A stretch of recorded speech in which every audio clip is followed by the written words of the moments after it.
বিপত্তারিণী মায়ের মন্দির থেকে বেরিয়ে আমরা সমুদ্র দেখতে দেখতে চলে গেছিলাম পুরীর গুপ্ত বৃন্দাবনে। আমি তো ছোটোবেলা থেকে জেনে এসেছি যে বৃন্দাবন একটাই, কিন্তু যে পুরীতেও বৃন্দাবন আছে সেটা আমি জানতাম না।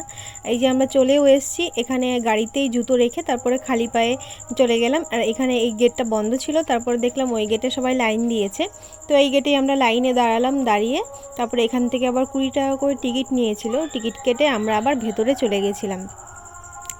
আর এই বৃন্দাবন তো খুবই সুন্দর, ভেতরে অনেক কিছু আছে, তোমরা আমার পরের আরও ভিডিওতে দেখতে পারবে। একটা শর্ট ভিডিওতে সব দেওয়া সম্ভব নয়, সেই জন্য একটু একটু করেই দিচ্ছি।